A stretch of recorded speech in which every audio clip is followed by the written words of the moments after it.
They trained for monsters. They practiced for fanatics who would fight to the last breath.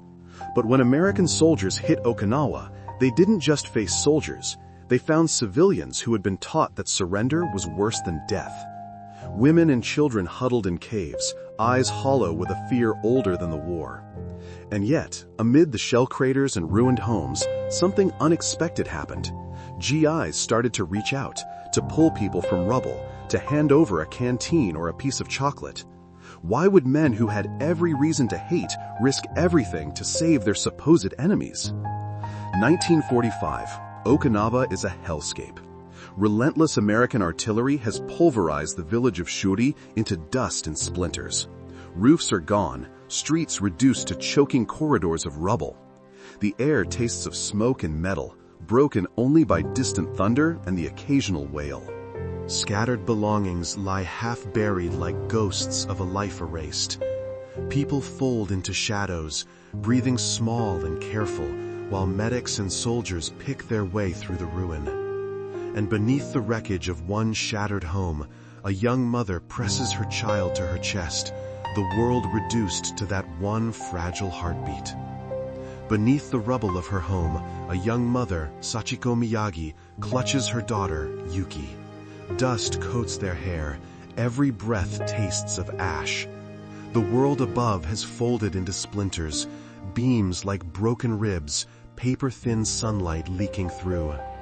Sachiko rocks against a wall of jagged wood, feeling for a heartbeat that might be her own. She presses Yuki to her chest, counting in her head the small, useless prayers she's been taught. Outside, the island moans with distant guns and the hush of bodies. For a moment, the ruined house is a coffin and a cradle at once, hiding them, holding them, refusing to let go. Then she hears something else.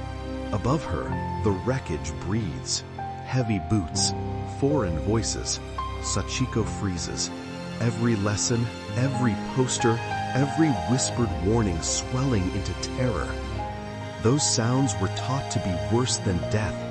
Now they echo over her little daughter's head. Imperial Japanese propaganda had been brutally effective, turning the image of an American GI into a living nightmare.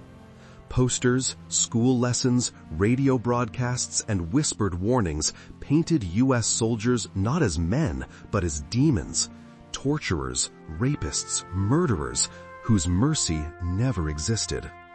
The message was relentless, drilled into children and elders alike until fear became civic duty. For Okinawans like Sachiko, those foreign boots didn't symbolize an enemy force so much as an existential threat. To hear voices outside your rubble was to hear the promise of unspeakable horrors. It's a campaign that didn't just warn, it rewired honor, making surrender feel like treason. For Okinawans like Sachiko, the message was hammered into every corner of life until it felt like instinct. Suicide was the only honorable escape from the shame of capture. Schools, sermons, and leaflets all whispered the same thing: show mercy to no one, accept no mercy. To be taken alive was to be shamed, to betray family and emperor. Death, terrifying as it was, became the prescribed dignity. So when shells stopped and silence crept in, a mother's choices narrowed to a single, terrible doctrine: protect honor by any means, even if it means killing the last thing she loves. A shadow falls across the splintered light. Through a jagged crack, a silhouette fills the smoke. A stranger in a helmet that looks like nothing from her world. The metal catches a stray sunbeam and throws a thin, alien shine across the ruined floor. Footsteps. Slow, careful, not like the frantic stamping she's been taught to expect. Time narrows to that shape in the opening, to the cold, foreign curve of that helmet. Sachiko's breath hitches. She presses Yuki closer, waiting for the horror they warned her about. Sachiko clamps Yuki to her chest, every breath a prayer. Years of lessons rush back. Americans are monsters. Surrender is shame. She squeezes tighter, waiting for a scream, A rifle crack, the end she's been taught to welcome rather than survive.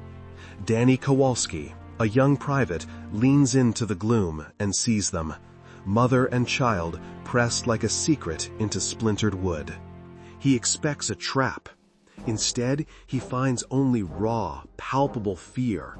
For a moment, everything freezes. Sachiko flinches, expecting the rifle to lift, the bullet to decide. Instead, the figure in the helmet moves slow.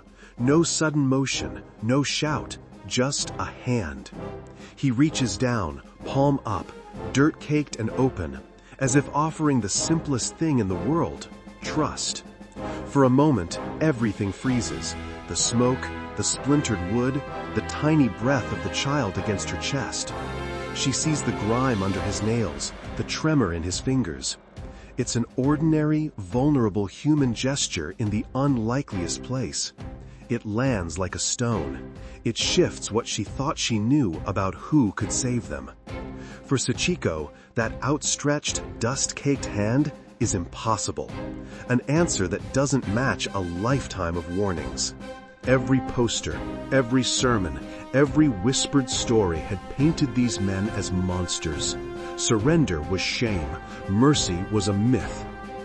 Her fingers clench around Yuki as a cold, old lesson collides with a new, baffling fact. This stranger is offering help, not harm. Confusion floods into fear, then into a small, stubborn spark of hope. In one silent moment, the neat, terrifying picture she was given begins to fracture.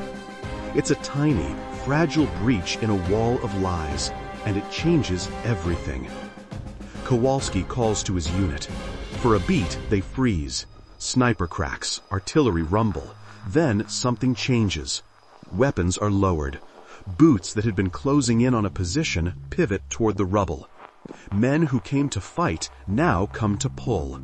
Under a sky of smoke and shrapnel, they move with harsh, careful speed to pry open a coffin of wood and save a mother and her child. They dig. Hands claw at splintered beams and ash as smoke coughs around them. Someone pries loose a joist. Someone else slips under the wreckage and reels out a pale, trembling face. Yuki, clutching her mother's sleeve. Sachiko's grip loosens for the first time in hours, eyes wet, disbelief written across her face. The men move without orders. One lifts the child, another lifts the mother. A blanket is draped, water pressed to lips. It's a small, ragged mercy in the middle of hell, but it changes everything. An unexpected mission is born. Save the living, no matter the cost. As the American lines push forward, what looked like a handful of frightened refugees suddenly becomes an entire pattern. Families packed into caves, huddled in the hollowed shells of homes, invisible until the guns sweep past. The men stare, baffled. These aren't guerrilla squads or discarded weapons. They are children with dirt-streaked faces, old women clutching bundles, fathers with hollow eyes. Worse, some have been planted, sewn into the landscape as shields, driven there by orders and terror. For soldiers who train to fight uniformed foes, the battlefield warps into something else, complicated, messy, and heartbreakingly human, and every advance now risks tearing into a family's last refuge. They were trained to fight uniforms, not ghosts, drilled to identify a trench, sweep a ridge, call for fire on a marked target. Now they shoved bayonets into rubble and found children. Doctrine had no answer for caves full of families, or for an enemy that used the innocent as shields. Every clear shot became a moral puzzle, and every hesitation a possible death sentence. Medics meant for shrapnel were suddenly rationing water and soothing fevered babies. Men who practiced clearing houses in training found themselves making choices their manuals never imagined. The battlefield had turned into a moral and tactical nightmare, and soon tactics and hearts would have to change. They must adapt, fast. Trained to clear trenches and hold lines, these men are suddenly dealing with mothers, children, and caves full of the terrified. Tactically, that means new rules of engagement, slower advances, teams that sweep for civilians before they sweep for enemy positions. Medically, it means rationing supplies for feeding as much as for patching shrapnel wounds. Psychologically, it is even harder. Soldiers who have watched friends die must now coax strangers out of hiding, not shoot first and ask questions later. So they learn to move differently. Careful, patient, hands that reach out to pull someone to safety instead of slam a door. Dust and splintered beams. In a collapsed courtyard, Corporal Bobby Martinez finds a family pressed so close they could be one body. Mother clutching a child, an older man's knuckles white around something he won't let go of. Their eyes are empty, not with hatred, but with a long, tired surrender. They've been taught there's honor only in death. Martinez feels the air tighten. He doesn't shout. He doesn't order them out. He studies the small human details, the way the child's lip trembles. And in that silence, the next choice forms. Instead of shouting commands, Martinez holsters his rifle. He kneels, deliberate, unhurried, palms open and visible, making himself small. The ruined house seems to hold its breath as he lowers his eyes to the trembling family, a quiet signal. I'm not here to hurt you. No orders, no threats. Just a soldier choosing gentleness in a place that has almost none. Martinez holsters his rifle and lowers himself to the child's level, every movement deliberate and unthreatening.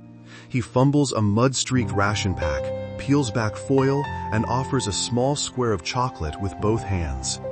The kid's eyes widen, trembling between instinct and hunger. Then he reaches, cautious, reverent, and tastes something that isn't fear. In that messy, silent exchange, a simple piece of candy becomes a vocabulary of trust. It's a language anyone can understand, and it quietly begins to undo years of terror. Across the island, something small and stubborn began to spread. Trust. Not born from speeches or orders, but from gestures. Martinez, chocolate pressed into a wide-eyed child's palm. A private, lowering himself to tie a frightened mother's shoe. A medic, slipping a warm blanket over a coughing infant. Men set down rifles and sat on rubble, passing canteens, sharing photos, humming lullabies they barely remembered. They let tiny hands explore scarred, unfamiliar faces. Each quiet act chipped away at years of fear and propaganda, turning terror into wary curiosity. These were small salvations. But when civilians emerged, the Americans found a crisis far worse than they'd imagined. But the physical crisis is as severe as the psychological one. When civilians crawl out from caves and splintered homes, American medics are stunned. Faces gaunt, eyes hollow, children with bellies swollen from hunger, wounds crusted with dirt, skin parched from dehydration. Tents fill faster than supplies arrive. Gauze runs out. Bandages are reused. A GI's first aid kit becomes a family's lifeline. The medics move with urgent, quiet efficiency. Triage, improvise, stretch rations, and treat everyone, soldier and civilian alike.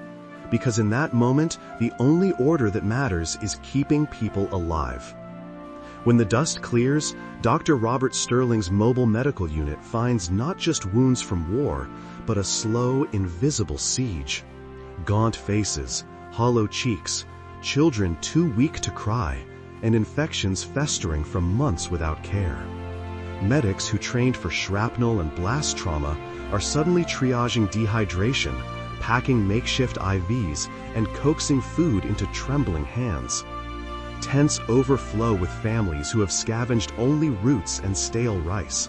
The smell of unwashed bodies and poverty hangs over the camp.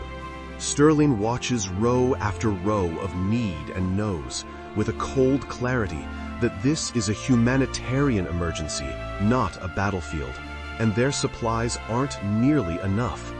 Supplies meant for shrapnel and bullet wounds turned out to be a cruel mismatch for the crisis unfolding in every shattered house. Bandage packs, morphine ampules, and surgical sets were built for battlefield trauma, not for children racked with dehydration, old women wasting from hunger, or festering infections born of months without care. Medics stared in disbelief as their kits emptied faster than they could rest. IV tubing repurposed, antibiotics stretched into tiny doses, dressings washed and reused. Every decision became a moral equation. Still, despite the limits, they refused to choose sides. So they improvised, stretched, and turned scarcity into lifelines. They adapt because they have to. Medics and grunts trade battle plans for bedside manner. Tents become triage wards. Anxious surgeons yank off gloves between treating a wounded GI and a starving Okinawan mother. Canteens are passed to trembling children. A field hospital hums with the sick, the injured, the hungry, regardless of uniform or language. Supplies meant for shrapnel get pressed into service for dehydration and infection. They improvise IV drips from what's left, share rations, carry soot-streaked babies into the light. It's messy, it's dangerous, but it works. In the middle of destruction, they choose one simple rule. Every life gets the same urgent care. That simple choice, treating a stranger's wounds, sharing a canteen, carrying an infant from the wreckage, became more than a momentary kindness. It became a defiant answer to years of lies. Propaganda could shout demon all it wanted, but nothing in a bloody foxhole or a makeshift ward can erase the sight of another human in pain. When soldiers reached across the line, they weren't practicing PR. They were asserting a basic truth. Life matters, uniform or no uniform. Those small, repeated acts began to crack the story people had been fed, building trust faster than any leaflet could. And yet, even as hands reached out, words still struggled to cross the divide. Language was a formidable barrier, an invisible front line where every greeting could be misread and every question answered with silence. So the troops began to speak without words. A canteen pressed to cracked lips, a blanket wrapped around a shivering child, a steady hand on a terrified mother's shoulder. Those small, repeated gestures learned to carry a single message: you're seen, you're safe, and they cut through a lifetime of lies faster than any speech could. Still, when words mattered, mere translation wasn't enough. Someone had to turn ingrained terror into fragile trust, to become a living bridge between two frightened worlds. When words fail, someone has to stand in the gap, and that someone, on Okinawa, was often Sergeant Robert Yamamoto. A Nisei, American by birth, Japanese by family, he moved between two worlds like a living bridge. To frightened mothers, his uniform could have been a betrayal. To starving children, his quiet, familiar voice sounded like home. He spoke phrases that unrolled fear into curiosity, offered gestures that turned suspicion into trust, and read faces the way other men read maps. Small, patient actions, a greeting, a carefully offered cigarette, a steady hand on a shoulder, did more than translate language. They began to translate hope. Yamamoto wasn't just translating words, he was translating worlds.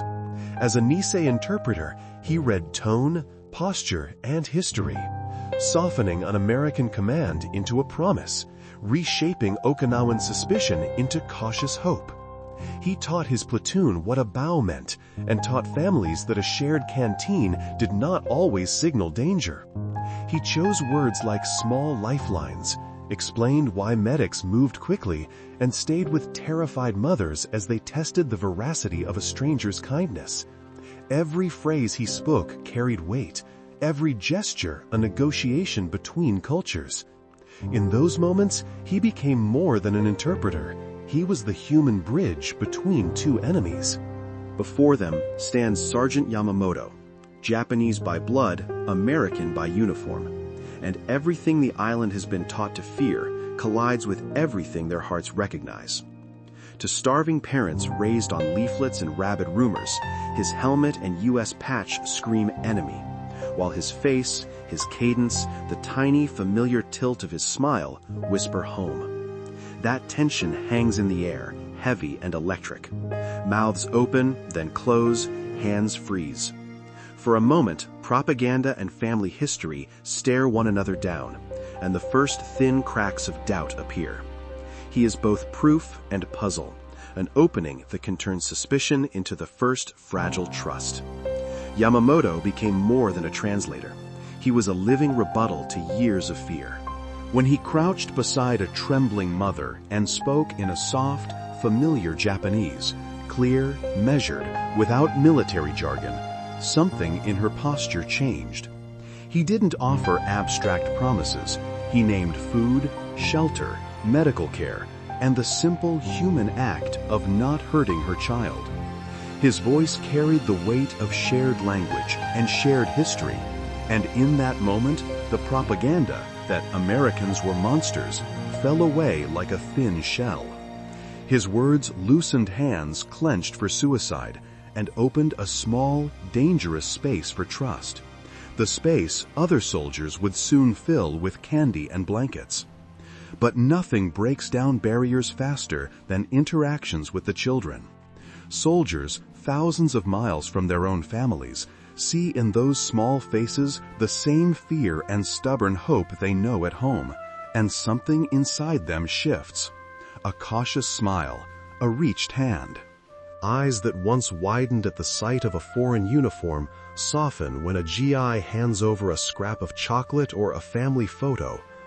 Those tiny exchanges, gum offered, a toy passed, a quiet game of peekaboo, speak louder than any interpreter. In those moments, propaganda collapses into simple truth. These are not monsters, but mothers and fathers and children, people worth saving. They pass out candy and photographs like contraband miracles, crumbled chocolate, a faded snapshot of a backyard, a wind-up toy that squeaks and then stops. Small things that cut through the fear. For men who haven't seen their own kids in months, the ration sweetness tastes like mercy.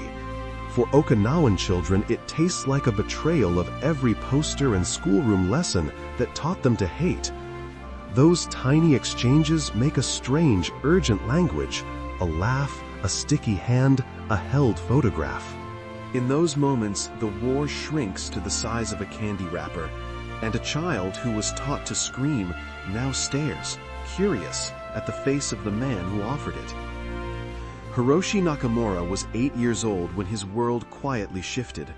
Raised on posters that painted Americans as monsters, he'd learned to flinch at foreign boots. Then, one soldier crouched, peeled back a ration, and offered him a single piece of chewing gum. It was ridiculous and miraculous, sweet, sticky, warm from another man's hand, and it hit him harder than any propaganda poster. In that instant, the soldier stopped being an enemy and became a stranger who had given him a small, impossible kindness. Hiroshi chewed, smiled, and for the first time, the story he'd been told didn't match what he felt. And that small smile would spread before anyone could print a new headline. Those small human moments spread faster than any leaflet, a piece of gum, a forced smile, a child's laugh cutting through the smoke, and they carried proof where words could not. Skeptical parents watched their children play without flinching, saw little faces light up instead of crumpling, and felt something inside them uncoil. Clenched hands relaxed, guarded eyes softened. The posters and radio warnings that had painted Americans as monsters began to look like stories told in a different life. Whispers started at one hut, then another. Could it be true? Could surrender mean safety, not shame? That quiet doubt grew into a dangerous, hopeful ripple. But this growing compassion is dangerous work. Men like Private Tony Rizzo don't wait for orders. They sign up for the worst of it. rescue missions that push straight into active combat zones where snipers watch and booby traps wait. They creep through smoke and splintered wood, arms full of terrified children, ears full of distant mortar thumps, moving with a speed that's almost gentle because panic will kill faster than a bullet. It's not bravado, it's a stubborn refusal to leave someone buried or bleeding. They do it again and again, despite the risk, because someone has to pull the living out of the wreckage. Why do they keep going? Tony Rizzo carries a weight nobody sees. Years before Okinawa, a building buckled where he grew up. Wood and plaster raining down, voices muffled by dust, a small hand slipping from sight. He still hears that scraping timber at night. Survivor's guilt is a hot, rusty coin in his pocket. He remembers the faces he couldn't pull out. That memory is why he signs up for the most dangerous runs. He knows what it feels like to be trapped, to feel the world close into a coffin of splinters, and he cannot stand the thought of leaving anyone there. So he volunteers, again and again, to crawl into the dark. Tony Rizzo and men like him charge into hell, not to take ground, but to pull people free. Sniper fire cracks overhead. Booby traps lurk in the dust. They crawl, wedge hands under beams, pry loose splinters, and lift out a mother and her child. Not for glory or orders, just to hand one family back to the world. A small, defiant mercy. Then something almost impossible happens. Amid gunfire and smoke, a strange, surreal hush falls when an American carries a Japanese child.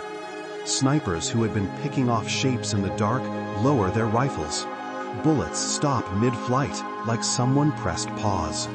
For a few breathless seconds, the battlefield becomes a corridor of mercy, an unspoken, fragile truce where fear gives way to recognition. Those little faces could belong to anyone. It's a contradiction that stuns both sides, a moment that cracks the demonized image the propaganda painted and plants the first seeds of doubt about what it really means to be the enemy.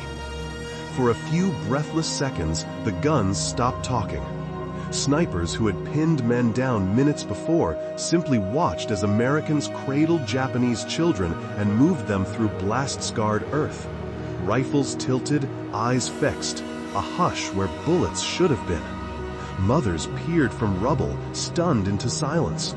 Soldiers on both sides traded nothing but looks, no flags, no slogans, just the raw, undeniable sight of a child's hand in a stranger's palm. It was an unspoken, temporary pact. Protect the innocent.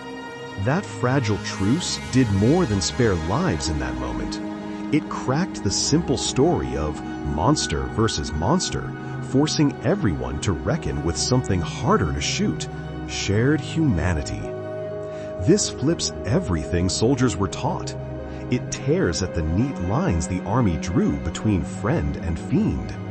If an enemy soldier pauses his aim to cradle a sobbing child, to lower a weapon and look away, can you still call him a demon? If the enemy's hands bring water, bread, and a blanket, what does that do to the stories whispered in the dark, that Americans are monsters, that surrender means shame? The question cuts deeper than strategy. It undermines the moral logic of the battlefield itself, and suddenly a tiny human mercy becomes a dangerous, contagious idea. How could something so fragile possibly survive the rest of the war? Word of those small, stubborn mercies climbs the chain of command in strange human ways. Field reports, tired medics' notes, intercepted conversations, and the translator's urgent pleas. Commanders read about soldiers risking gunfire to pry children from rubble, about mess sergeants swapping K-rations for rice bowls, about Nisei interpreters calming entire caves with a single sentence. Slowly, the math changes. Bullets alone won't end this fight. Hearts and rumors will. The generals realize that stabilizing civilians, protecting families, and winning trust are battlefield objectives in their own right, not charity, but strategy. and that winning the peace is as crucial as winning the war. Up until now, these gestures were improvised, candies handed out between firefights, medics using what they had. Then the commanders saw it. Orders were written. Radios crackled with new priorities. Protect civilians, pull extra rations for refugees, send medics before mortar crews when possible. What began as spontaneous mercy was codified into policy. It wasn't pretty bureaucracy. It was a hard decision made in the mud and smoke, risking men and supplies to save strangers. This change reshaped every patrol, every logistics truck, every bivouac. Suddenly, saving lives became part of the mission. High Command's quiet decision hits the front like an order to rearm the soul. Supply lines already buckling under shells and mud are told to shift priorities. Ammo convoys make room for water, medicine, blankets, and food for the displaced. Quartermasters tear up old manifests and rewrite them on the fly. Truck crews work through the night. Engineers reroute logistics hubs. It adds risk, delays, friction. But the message is clear. Winning here means saving lives. And so the same pallets meant to feed fighting men begin, slowly and deliberately, to feed starving civilians, setting the stage for those K-ration handouts to come. Boxes of K-rations arrive like small miracles, packed with dense calories, tins of meat, condensed milk, crackers, and the awkward comforts of an American frontline meal. These are far more nutrition than many islanders have seen in years. Soldiers stack them on tarps and pass them hand to hand, lids clinking, children peering with hungry, suspicious eyes, while mothers accept them as if accepting proof of a new world. They're handed out freely across the makeshift camps, no paperwork, just immediate sustenance. Though the food is foreign, and some struggle to eat what's inside. Mess Sergeant Frank Kowalski, Danny's older brother, watches from the mess line as Okinawan families fumble with hard K-rations. Canned meat, powdered coffee, unfamiliar textures that make grown people push food away. He notices thin hands, hollow cheeks, polite nods that barely hide confusion. It bothers him more than any bullet he's taken. Food is more than calories. It's identity, comfort, a tether to home. He can't scan by while dignity is stripped with every awkward bite. So he files the report, but not just paperwork. His mind is already on rice and simple broth, on feeding them with respect. Mess Sergeant Frank Kowalski watched the civilians stare at a pile of K-rations like it was foreign scripture. And then he did something small and steady that changed everything. Going beyond his orders, he and his cooks converted the mess into a makeshift Okinawan kitchen, boiling simple rice and fish into a soft, warming soup, serving it in bowls instead of cans, handing it gently to trembling hands. People who had been hollowed out by hunger ate without shame. Soldiers saw the relief in their faces and felt a new kind of purpose. This quiet respect would soon ripple outward, nudging the army to treat aid as part of the mission. That respect became systematic. Orders came down the chain. Engineers would still knock down enemy positions and clear paths for the advance, but now they had a dual mandate: fight the battle and save the people caught inside it. Captain William Hayes, once focused on fortifications and bridges, found his battalion rebuilding wells, shoring up schools, and jury-rigging power for field hospitals between mortar bursts. It changed how they moved, planned, and slept. Combat maps acquired little icons for water, clinics, and shelters. Suddenly, victory wasn't only measured in terrain gained, but in lives restored, and Hayes' crews worked like that, around the clock.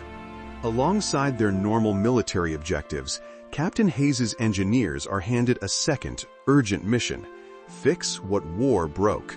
Rebuild water systems, restore power to improvised hospitals, clear roads for aid convoys, work around the clock. It shifts the soldiers' mindset. They are no longer just occupiers or conquerors. They become lifeline makers on a shattered island.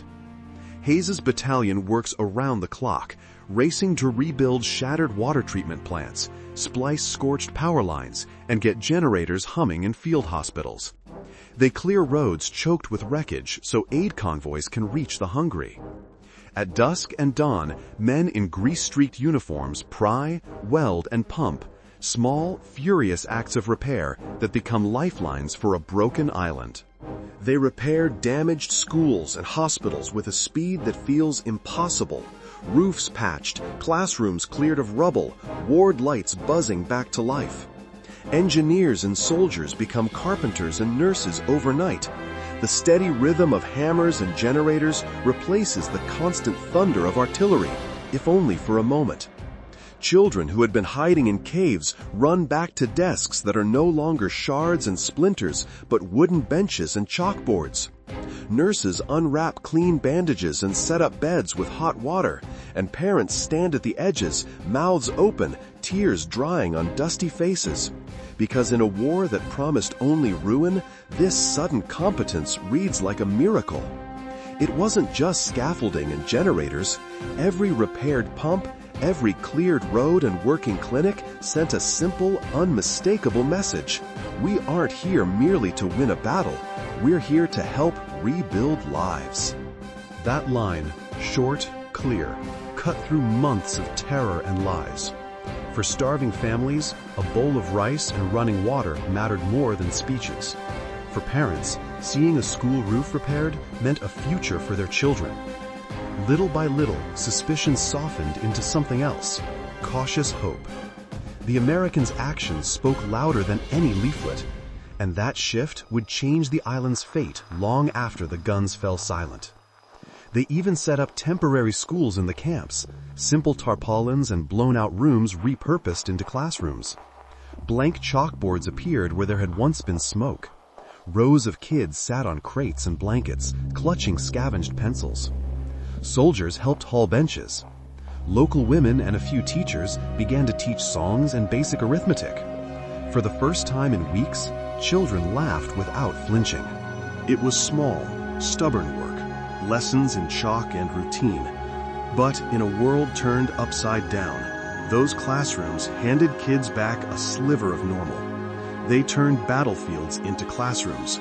Military engineers clear rubble, soldiers haul desks, and alongside them, Japanese teachers, women and men who know the songs, the stories, the small rituals that make a child feel human again. Set up low benches, chalkboards, and a corner for play. Lessons are simple: numbers, letters, a song about the sun. But the lesson is larger: routine, safety, dignity. Mothers can leave their children for an hour without fear. Soldiers watch from the edge, softened by the sight of a child raising her hand. These makeshift schools stitch a shred of normal back into a ruined life, and slowly, quietly, hope grows.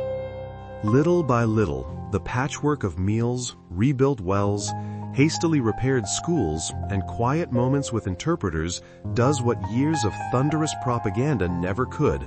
It softens hardened minds. Where posters screamed demons, children laughing with soldiers provide a far louder, undeniable truth. Malnourished bodies fed with rice soup, a bandaged foot, a blanket handed across a trench, these small mercies stack up day after day until suspicion loses its grip. The monstrous caricatures begin to feel painfully human. Out of rubble and ration tins, trust is born, tentative, fragile, but real, and those helped start to tell others they are safe. Those first families, pulled from rubble, fed from American rations, bandaged by stunned medics, did something no leaflet could. They told the truth. They walked from camp to cave, from shell-scarred house to trembling doorstep, and said, simply, they helped us. Their words carried weight because they carried faces and names, a child's laugh, a healed wound. Parents who once froze at the sight of a foreign boot now guided newcomers toward the mess tents and the makeshift clinics, calming panic with quiet certainty. Small by themselves, these human witnesses multiplied trust, and that trust began to change the island's fate. The shift doesn't come cleanly. These men have seen friends torn apart by shrapnel, watched whole squads vanish in a single morning. They moved through smoke, still smelling of cordite and burned flesh. And now, they're asked to cradle children, hand out soup, reassure mothers who'd been taught to fear them. It collides with everything they were trained to be: hard, efficient, lethal. Every act of mercy is shadowed by the brutal reality of ongoing battle, and that tension tugs at every man who reaches out a hand. One moment, you're offering a blanket. The next, you hear mortar whine and remember the buddy you lost 2 days ago. Short, careful kindness sits uneasily next to rage, fear, and the instinct to survive. Soldiers find themselves measuring compassion against suspicion. Did that grateful nod hide an enemy informer, or a human simply too terrified to look away? These small mercies become moral minefields, healing wounds while watching the world burn, saving children while answering for dead friends. And for the civilians, the cost is different, but no less wrenching. For the Japanese civilians, the choice to accept aid felt like a betrayal wrapped in mercy. Years of indoctrination had taught them that any kindness from the enemy was a lie, that to take food or shelter was to stain the family name. So when an American handed over a canteen or a blanket, their hands shook, not with relief, but with shame. They looked away, lowered their heads, measured every grateful smile against a lifetime of duty. Some whispered that taking help would bring dishonor, or worse, retribution from neighbors or hidden patrols. Still, quietly and painfully, they reached for the life offered them, and in that reach, confusion bloomed, because the hands giving were human too. Gratitude collides with a lifetime of drilled loyalty and national pride, an awkward, painful duel playing out in quiet gestures. A mother hesitates before taking a warm bowl. An old man bows his head when a soldier smiles. Children who have never seen a friendly foreign face giggle and then look bewildered at their own laughter. These people were taught that surrender was betrayal, that the enemy was a monster, and now every small kindness unravels a story they were told since birth. Their identities wobble, their certainties crack. What was once absolute begins to feel negotiable, and that shift, subtle and seismic, sets the stage for news to spread beyond the rubble. Word of the Americans' treatment of civilians spreads like wildfire. First a whispered rumor in a ruined tea house, then a careful relay from cave to cave, mothers trading stories while they cradled children, soldiers who surrendered passing news along foxholes, even a scavenging boy running the coastline shouting that the enemy hands feed the hungry. The message changes as it travels. Fear softens into curiosity, then into disbelief, then into hope. It moves faster than any leaflet or radio broadcast because it comes in faces, in full bellies, in healed wounds. By the time it reaches the southern hills, it is no longer a rumor, it is a fact. Word of the Americans' strange kindness didn't trickle, it stormed across the island, carried in breathless whispers from cave to cave, in the halting speech of surrendered families, in the stunned faces of men who had crawled out of hiding. And when those stories reached the southern hills, they had an almost physical force, a direct, startling strategic effect. Men who had been told their enemy was a monster now heard the opposite. Children fed, wounds tended, mothers spared. The idea that surrender might mean safety rather than shame began to quake the foundations of orders and indoctrination, planting doubt where fanaticism had once ruled. When surrendered civilians began telling the story that their children were fed, that wounded fathers were patched and given blankets, the news traveled up the rocky slopes to the desperate soldiers in the southern hills. At first it sounded like enemy lies. Then the details crept in. Names, places, faces. Doubt is a contagious thing. The rigid commands to fight to the last man, preached as honor, started to feel hollow when contrasted with mothers alive and villages not burned. Men who had been fed a lifetime of fanaticism found themselves staring at the same photographs and thinking of boats, of home, of the smell of rice. wondering if obedience was worth losing what truly mattered. The ironclad loyalty to an emperor so fiercely hammered into men since boyhood finally begins to crack, not with a battle cry, but with a whisper, "My wife, my child." News that families are being fed and sheltered reaches frontline foxholes and changes the calculus of fear. Men who were taught that surrender equals shame find a new, louder command inside them: to live. They picture a son's face instead of a flag. They trade furtive looks, fingers twitch on triggers, then unclench. Honor still matters, but it is rapidly being outvoted by the raw human pull to see loved ones alive again. Then something impossible began to happen. Men who had been drilled to die rather than yield started to climb out of foxholes and drop their rifles, hands raised like men waking from a nightmare. Whole squads walked toward the lines, not charging, but surrendering, with empty hands, with trembling faces, with stories of families fed and tended behind the front. Rumors of soup and bandages spread faster than bullets. The orders to fight to the last man lost their grip as the promise of safety pulled at loyalties harder than propaganda ever had. In the end, mercy didn't just save civilians, it cracked the enemy's will to fight from within. The battle for Okinawa was won not only by artillery and ordnances, but by small human things. Chocolate handed trembling to a child, boiled soup passed from calloused hands to hollow bellies, medicine pressed into dirt-caked palms. Gestures that did something bullets could not. They broke a story. Those simple acts traveled faster than leaflets or orders. They moved through caves and across ridges, reached frightened fathers and exhausted soldiers, and made surrender no longer a feared abyss, but a path home. It was a strange, fragile victory, one fought with courage at both ends of a rifle and with mercy in between, and it set the stage for something far quieter: friendship. Over time, small gestures become something heavier: trust.